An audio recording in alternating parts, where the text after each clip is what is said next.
I'd like to follow up on a lesson that I did a couple of weeks ago on the Mixolydian mode, and with this one, I want to talk about how we can kind of use these shapes of the modes to be able to convert them and play in one area of the neck while still changing modes over chords to make the changes.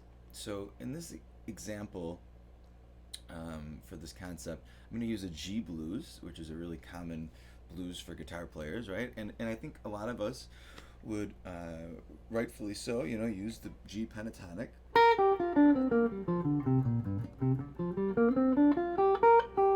The G minor pentatonic, and that works great for playing over all the changes.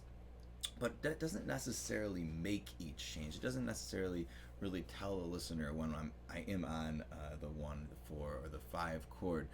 So this is going to be something that we can use to add some spice if you're playing a traditional blues, or if you're trying to learn how to kind of get into jazz and really make the changes over different chords. You can kind of use this exclusively for practice, and then start adding in all of your other tools that you know or hopefully will acquire, which is really how we improvise, right? It's not one concept or another. It's all coming together in that moment.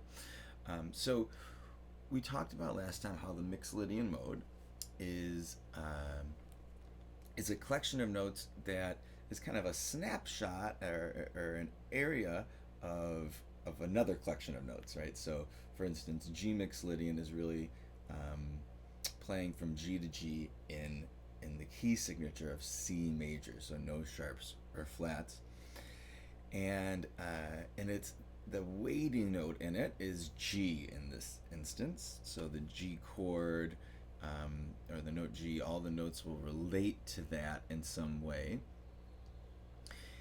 And it gives us, our 1, 3, 5, flat 7, and then 9, 11, and 13, so those extensions. So it really works over G13 or just a G7, or even a, kind of shuffle thing like this. So G Mixolydian.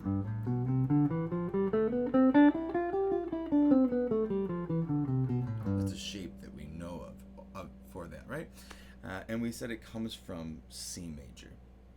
So really, those sets of notes, though,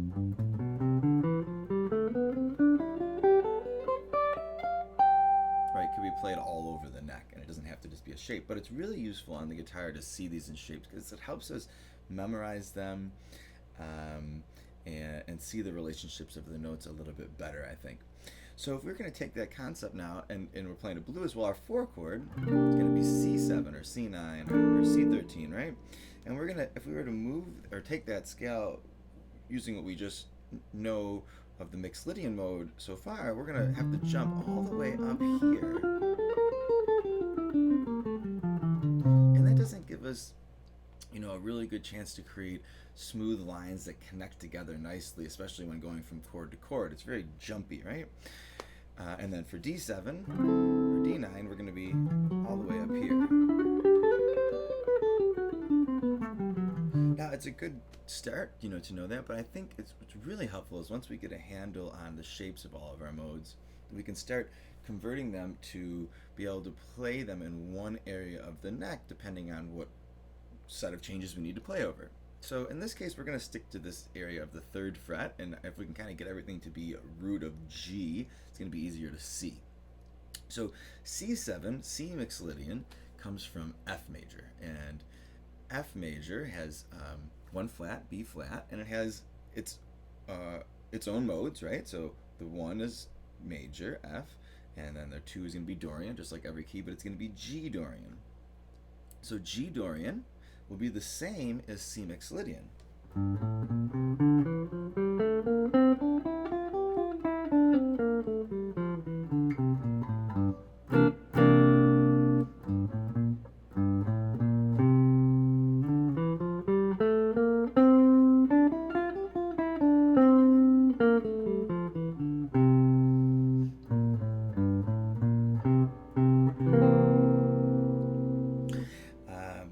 And then D Mixolydian is going to be the same as G major, the same set of notes, right? So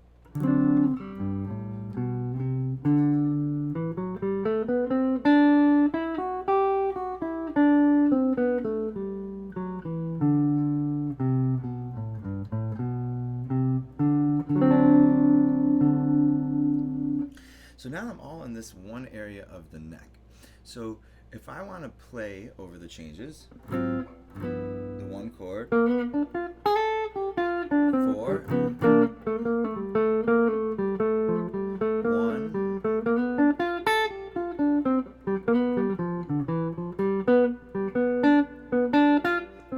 4,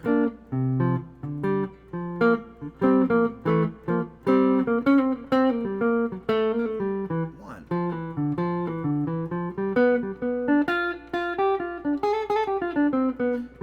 Five, 4,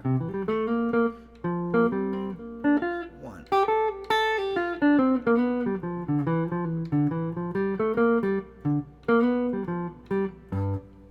Right, so I haven't moved at all, but I'm still able to play over those changes and make them really accessible.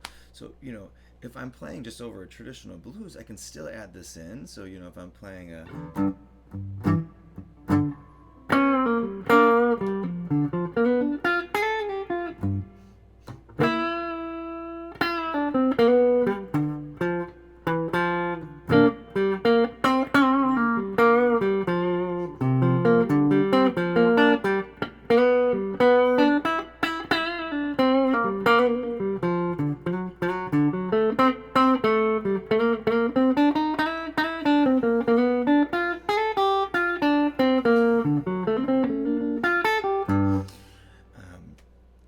makes it really accessible, I think, for guitar players to really be able to make those changes, add that spice into their playing.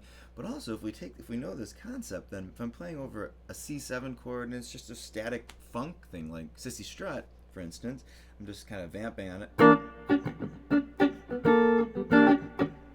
Well, then my G Dorian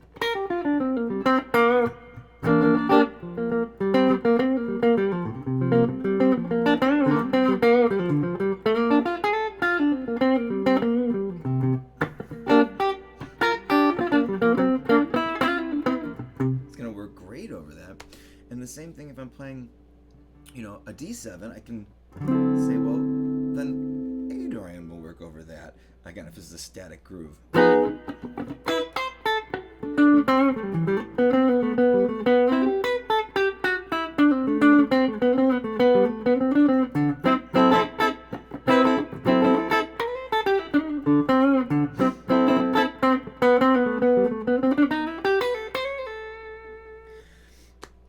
So if we can understand this concept and really take it further, it really opens up the neck on the guitar to be able to use these modes and not just kind of have a theoretical understanding of them, which I think is the point, right? That's what we want to do, is be able to make these so that when we're playing live, we actually can use this information.